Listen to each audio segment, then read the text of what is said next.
Salut, je suis ravie que tu écoutes à nouveau mon podcast. Je m'appelle Anneke et aujourd'hui je vais te parler du pouvoir de la bienveillance envers soi-même. Tu remarques peut-être que tes pensées et ton comportement te guident parfois sans que tu comprennes vraiment d'où cela vient. Dans cet épisode, je t'explique ce qui peut se passer en toi afin que tu puisses mieux ressentir ce qui t'anime intérieurement. Plus tu prends conscience et plus tu ressens les choses, plus tu te donnes la possibilité d'évoluer. Ton énergie recommence à circuler, ta créativité s'épanouit et c'est de là que peut naître un véritable changement positif. Dans notre société, on a l'impression de n'avoir jamais connu autant de personnes présentant des tendances narcissiques ou d'autres étiquettes. Mais je me demande sincèrement si c'est vraiment le cas. Car ce que je constate surtout, c'est une expression débridée de la masculinité extrême, une force qui laisse peu de place à principes féminines.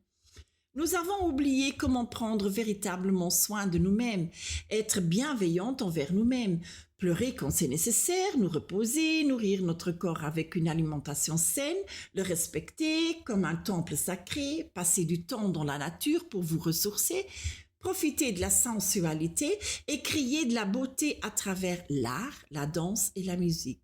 Aujourd'hui, ces choses sont souvent considérées comme un luxe, voire comme inutiles.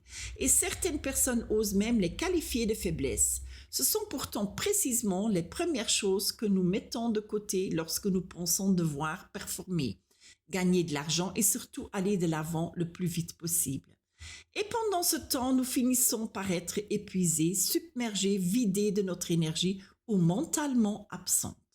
Et cela se fait au détriment de notre santé physique, mentale et émotionnelle.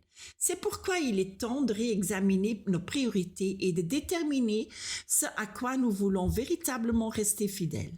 Dans son livre de Hope, Andrew Harvey décrit comme l'humanité se trouve au bord de la destruction à cause de la cupidité.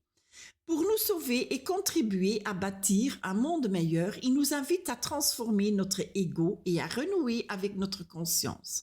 J'ai appris petit à petit à prendre soin de moi et adopter une attitude plus douce face à la vie. En prenant soin de mon âme, en explorant mes côtés sombres et en étant à l'écoute de mon cœur et de mes émotions. J'ai peu à peu trouvé davantage de paix et de joie dans ma vie. Une alimentation saine et un repos suffisant sont devenus des piliers essentiels de ce processus. Pour moi, c'est ça, le self-care. Un principe féminin qui n'a rien à voir avec du luxe, mais qui consiste à s'accepter pleinement. Et nos conditionnements sont profondément ancrés dans nos cellules. Certaines ne jugeront pas nécessaire de s'y intéresser et continueront à se mettre de côté. Et c'est leur droit.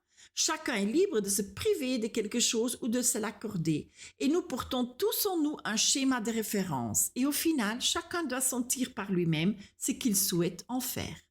Lorsque vous continuez à nier vos propres besoins, vous glissez presque imperceptiblement dans l'archétype de martyr. J'en ai déjà parlé dans un précédent podcast. Et vous vous sacrifiez, vous ignorez ce dont vous avez besoin. Et quelque part, au fond de vous se trouve ce petit enfant qui continue de penser « mon attention, mon amour, mes besoins ». Tout cela n'a peut-être pas d'importance. Mais ce n'est bien sûr pas vrai. Vous avez le droit de demander ce dont vous avez besoin. Vraiment, vous avez le droit d'exprimer à l'autre ce à quoi vous aspirez, où se situent vos limites, dans quel domaine vous avez besoin de soutien. Et c'est précisément cette capacité qui vous aide à vous aimer vous-même.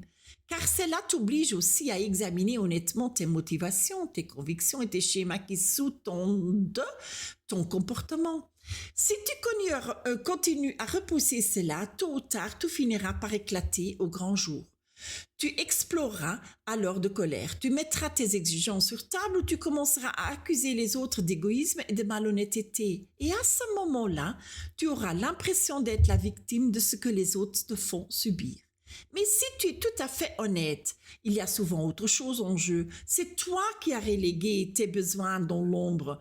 Tu les as refoulés et peut-être parce que tu pensais qu'ils étaient excessifs, trop gênants, trop égoïstes ou pas assez importants.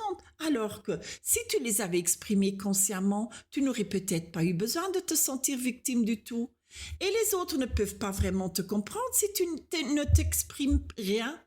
Même si c'est parfois ce que nous aimerons tant, s'attendre à ce que quelqu'un sache d'emblée ce dont tu as besoin sans que tu le dises, te maintient en réalité prisonnier d'une dynamique immature. Et c'est précisément là que réside l'invitation. Sors tes besoins de l'ombre et mets-les en lumière dans ta conscience. Cessez de vous acharner jusqu'à l'épuisement, car d'une certaine manière, nous connaissons tous ce mouvement de déni et de refoulement.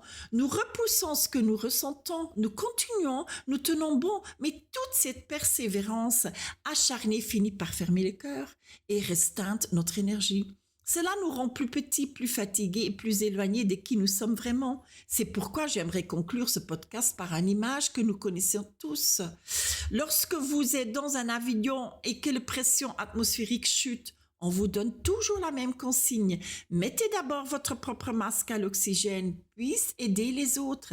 Et peut-être avez-vous manqué d'oxygène pendant des années sans vous en rendre compte. Et peut-être vous êtes-vous tellement habitué à prendre soin des autres, à être fort et à aller de l'avant, que vous avez oublié ce que cela fait d'écouter d'abord vos propres besoins.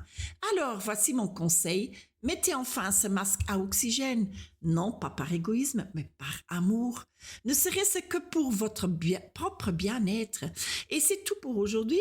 Merci de m'avoir écouté et à bientôt. Si ce podcast t'a touché, n'hésitez pas à le liker et à le partager avec d'autres, car chaque choix conscient met quelque chose en mouvement.